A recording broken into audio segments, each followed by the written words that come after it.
Hey everybody, welcome back to Dad Talk Today. I am your host, Eric Carroll, and we are live in Washington, D.C. at CPAC 2020. And today we have some very special guests, author and also U.S. congressional candidate, Kathy Barnette, and we got from Salem Media, Miss Stephanie Trussell. How are you ladies doing today? Doing great. Thank you so much for having us on. Yes, ma'am. So Kathy, tell us a little bit about your book and what you got going on. Well, I am so excited. Let me just pick it up here if you guys can see a better look of it. It is called Nothing to Lose, Everything to Gain, Being Black and Conservative in America. It just was released earlier this month in February, and it hit Amazon's #1 for new releases. So I'm very excited about that. Someone asked me, how long did it take you to write this book? And I thought about it for a second. I said a lifetime, right?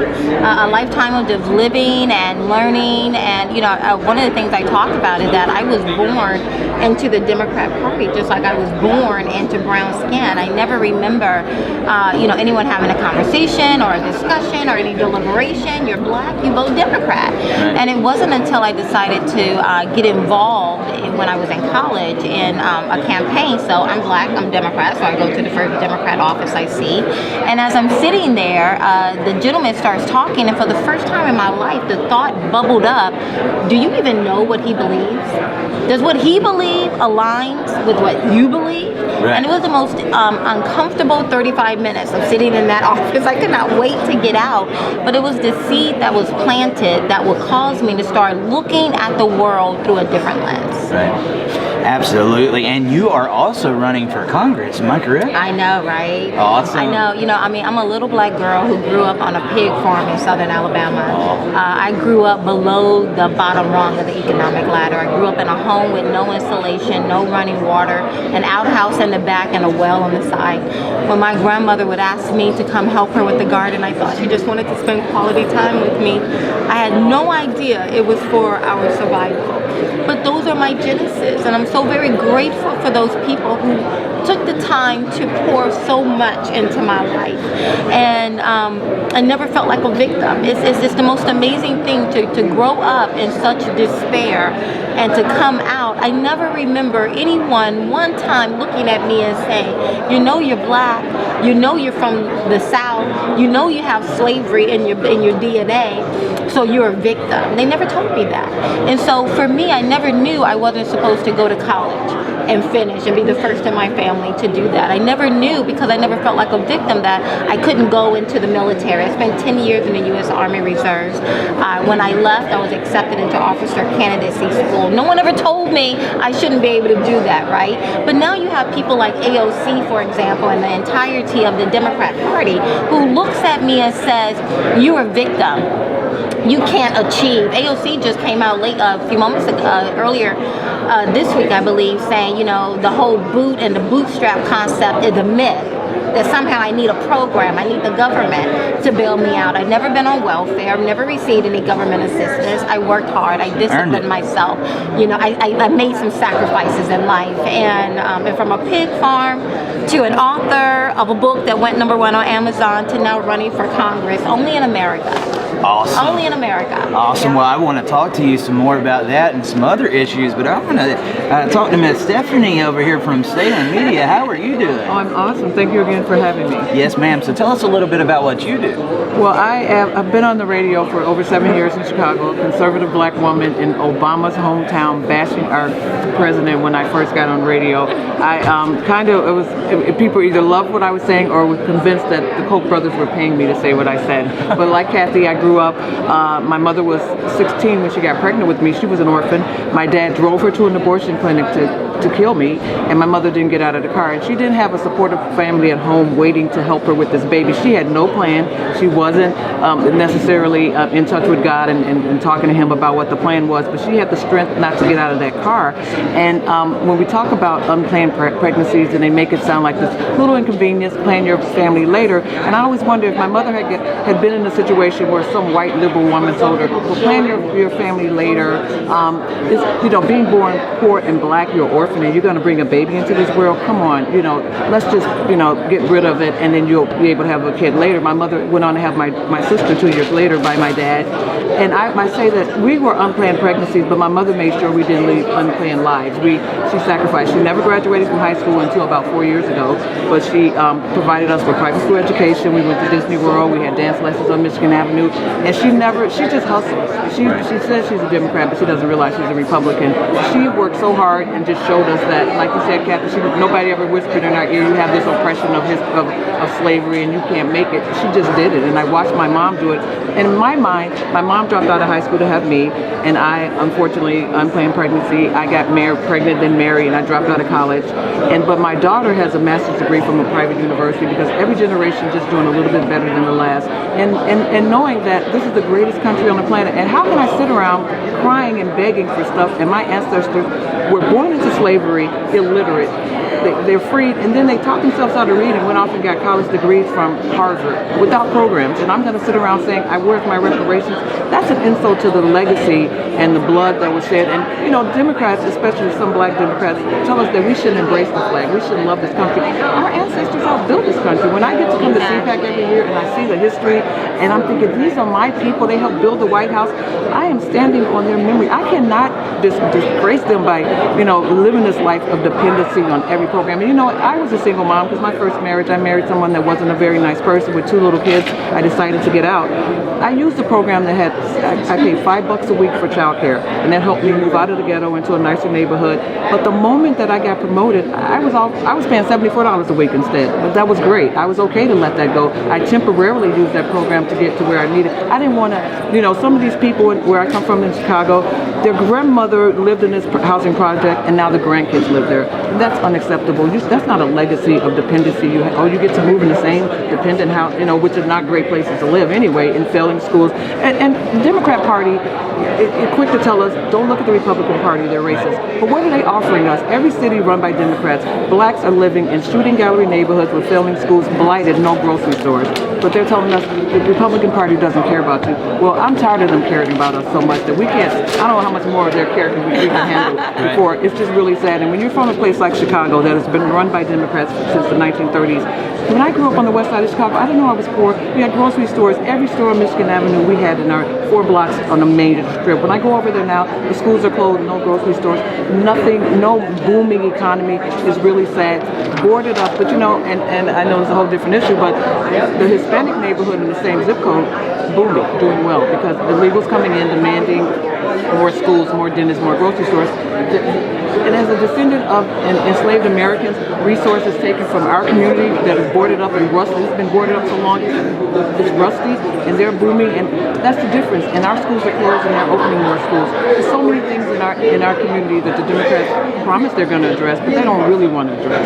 Right, and Kathy and Stephanie, there is an issue. We know that this happens in family court all the time, especially like the mudslinging that goes on, and we talk about parental alienation. But one thing I would like to talk to you ladies about, especially within inside the black community, that gets addressed a lot, but I don't think enough, is fatherlessness and the epidemic that is fatherlessness. Would you ladies like to touch on that for a minute? Yeah, it's a real issue, right? And some of these policies that we see coming from the Democrat Party, Stephanie and I, we've had a front row seat at looking specifically in the Democrat Party, in the black community. But homelessness does not only impact the black community. Every community is being impacted by high fatherless rates, right? However, it's like those things that have impacted other communities. Once they come into the black community, they're just it's like wildfire. They're exponentially more devastating to the black community, and that's what we see in the black, and that's the trend that we see going on in the black community. We often hear people talk about, the number of children in the black community that are growing up in fatherless homes, 70%. Some people say as high as 74%. But I love this quote that I talk about in my book about Dr. Martin Luther King Jr. He said, "Nothing is so much needed as a secure family life for people to pull themselves out of poverty.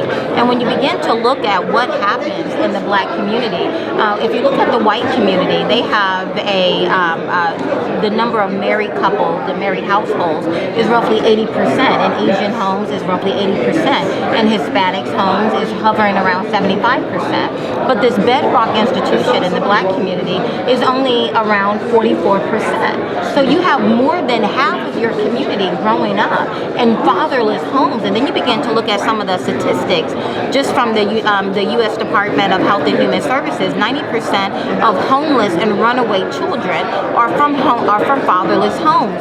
71% of pregnant teenagers lack a father, and 75% of adolescent patient and chemical abuse centers come from fatherless homes. I mean, the role of the father in the household, it's so very important. I often tell my husband my role as a mother is very important. I will not demean or denigrate my role as a mother in the household, but if we're looking at what kind of citizens we're going to produce, that's the father plays so much into what kind of adults our children are going to grow up in. And when you take that away, you're taking away something that is a bedrock of every single family. It's divine how it takes two people to make a baby. That's all by God's design. And then when the Democrat Party systematically removed the father from home, it's biblical that once you remove the protector, everybody else is vulnerable. And when you grow up with a single mom right away, economically, having two incomes or having one person to stay at home and the other person going out, making sure they have enough money to provide for the family. But when you think about a single mom and she's living in the ghetto, the first time that the kid sees a strong person is a gang member. He may not see uncles and the other male role models that are strong, and he sees this little kid, hey little man, I'm going to show you how to make your own money. And he's a leader in the community, he's respected, and I'm going to show you how you can get those Nikes, and you don't have to bother your mom. And the mom may turn a blind eye when she sees them coming in with these things. And that's unfortunate. Those are the role models. There's nobody, because even back when we were newly freed as slaves, when we were segregated, but you had a strong black family. The dad would come home with his blue collar shirt and put that lunchbox down from working, and they would sit down around that table and have a meal. Now it was 70% of black children were born into married homes, and now it's flipped. And so when you remove the role model, you remove, the bedrock of what a man is. So amazing, because what a man is, you can show a man how to be a man, but he also, the little girl sits on the lap, and that's the first male relationship she has, to trust somebody, and this is my dad, he's going to protect me. That's what you see, the chaos every weekend in Chicago. Every Monday we count how many shot, how many killed. All-Star Weekend basketball, chance to show off Chicago. 11 children are shot. And I'm listening to the news this weekend, they shot up a beauty salon, and the woman that I'm listening to, the host in Chicago, she said back in the days it was sacred. They never shot children and women. Chicago is the prime example of the failed policies of the Democrat Party. And you listen to talk radio, don't even think about voting for Trump. Trump is all about school choices. We're going to break that cycle of poverty. These kids are forced to go to a failing school in their zip code. And all the policies that our president has talked about and now has delivered, Chicago is insulated. Oh, we don't want anything to do with Trump. But look at the results of the Democratic policies year after year, keeping us on that plantation, voting for this party of just dependency from cradle to grave. Absolutely. And I believe that both parents play a vital role into the children's life. Mm-hmm. Can it be done with a single parent? Oh, yeah. I was a dad. I raised two girls by myself. It can be done, but what benefits would we have if they didn't have to? Right. Yeah, even a lot of people's sacred cow, President Barack Obama said that a child who grows up without a father is 20% more likely to have a run-in with the law. I talk about also 34% of single mothers raising a family live at or below the poverty line. Only 6% of married couple households live below the poverty line. So think about that. You have if you're a single mother, you're 34% below the poverty line. But if you're a married couple, it's only 6% of married couples living below the poverty line. So we can just stop there and look from an economic perspective. How much harder it is. I grew up in a single mother household. It was very challenging. I remember the threat of being homeless, right? I remember not having adequate food in the refrigerator, right? Or not having my mother in the home to protect us, and myself and my two little brothers vying for our own, security and safety. It's not the ideal ideal situation. But because of the Democrat Party, you know, I mean, what, 56 years now that we've been on what we call the Democrat plantation, from Lyndon B. Johnson, you know, coming up with his Great Society role that essentially took the father out of the household, because in order to get welfare, you cannot have a man in the household. So now, like, that creates this image of this false image of the strong black woman, right? Because she's strong because there's no man in the household, but now you don't have a man. Because now you're married to the government. Right, yeah. Strong, but also the victim at the same time. Strong, but the victim, right, of Democrat policy that tell you if you want this check, you can't have a man in the house. So now that creates this scenario where you have multiple men coming into this household, right? Now you have multiple babies with multiple baby daddies, you get more right? money every because time you get, and you have the added disgrace with each child. You get a little bit of a pay raise in some people's mind, right? You get a little bit more money, but you can't have a man in the home. So now you're forced to be married to the government, who comes in, pays your rent, pays your light bill, buys your food with food stamps, gives you a phone, pays for your internet, right? So now what do you need a man for, right? Because now I'm married to the government, and if you don't act right, man, I just kick you out and I go back to my first love, the federal government, right? But it just creates an unstable situation, and we have seen, and yourself included, I'm sure, have had a front row seat at looking at the devastation of the Democrat policies. It has left our communities broken and bruised. And one of the sad things that I see now is that liberals have perfected the art of destabilizing our communities, and now they've repackaged those same failed policies, and now they're presenting them to the broader American culture, right? Free health care, free education, guaranteed job. How did that differ from welfare and food stamps, right? And it left us broken and bruised, and now it's promises. I mean, I had to fight to get out of that bad situation. Now I'm enjoying the plethora, the fruitfulness of the American culture, and here come these Democrats threatening to destroy it all over again. And what happened to that American dream fire in your belly? I grew up on the west side of Chicago where people would get on the bus selling socks, hustle, just working their job, trying to just do anything to achieve the American dream. And now it's like you don't need that government getting a big check, but now the latest thing, public aid isn't good enough. Having one of your children declared disabled, you get that Social Security disability check, cha-ching. And it's like, what's going on? They've hobbled our generation where in their mind, instead of saying, I'm going to go out and get it, what America was built on, it's like, oh, I'll sit back and wait for somebody to deliver a program to help me. And I'm just thinking about our legacy of freed slaves. When they were freed, they didn't want reparations. They just wanted the government to get out of their way so they could go out. The government had already enslaved them literally, physically, in every way. So now that they were free, they just wanted to go out and live the American dream. They weren't sitting around saying, well, I'm not going to do anything until I get my reparations. And I'm for reparations, but for former slaves. And if you see one walking around, give them what they are owed. But I don't want anything, because I live the American dream every day. Another government program that's just going to hobble you in some way. And then when I first made the decision to move out of Cook County and move to what they consider a white suburb, everybody told me, you'll never fit in, stay in the city in the failing schools that my kids were going to. And I moved to the suburb where it's 3% black, but the schools were so phenomenal, and all 5 of my children were just given an amazing opportunity. And I just remember, I grew up in the ghetto where I walked through vacant lots filled with broken glass. I get to live in one of the best communities, the best counties in Illinois,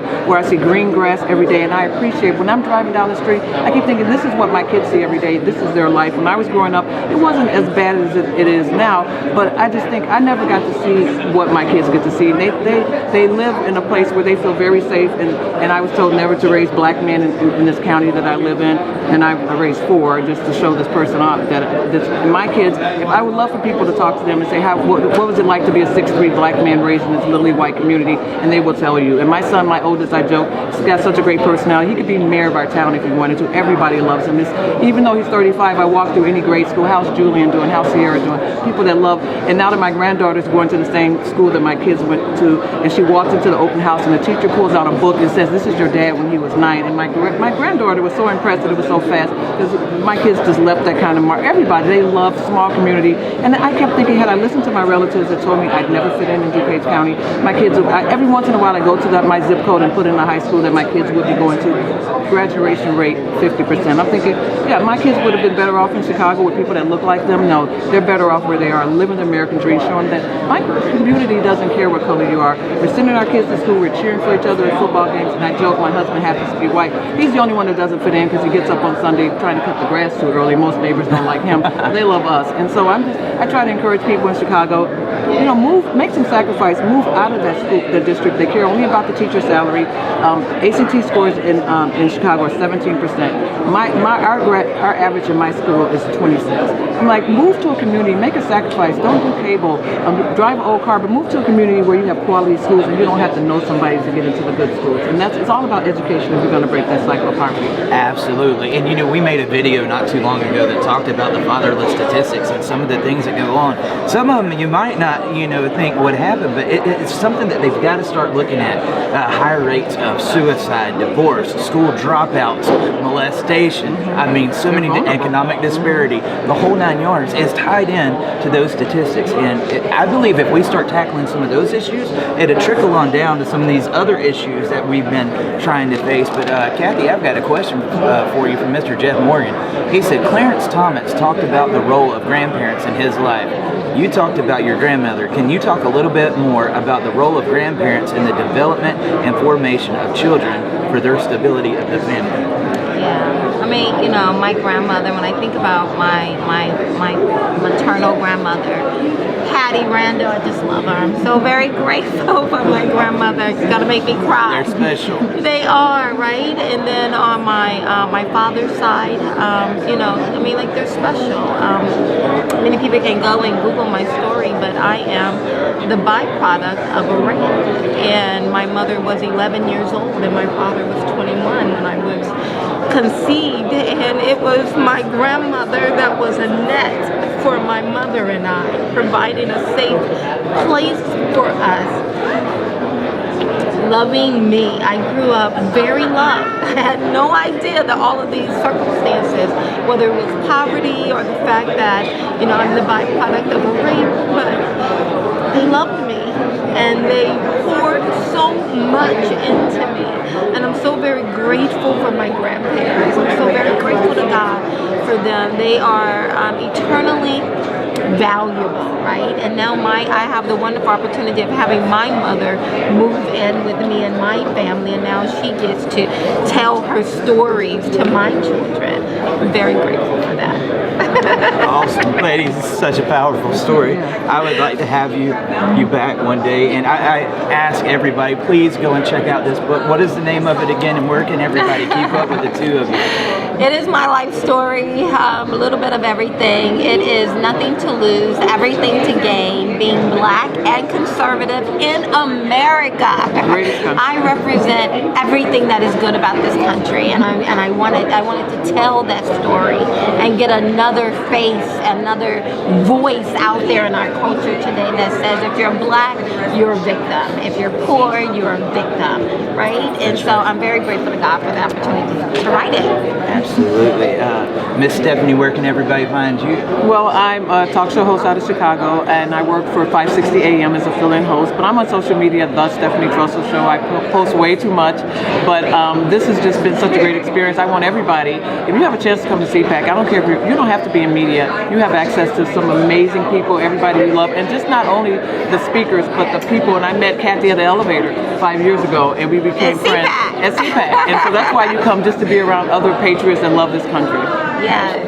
Thank you so ladies, much. thank you so much. Everybody stick around. We'll be right back.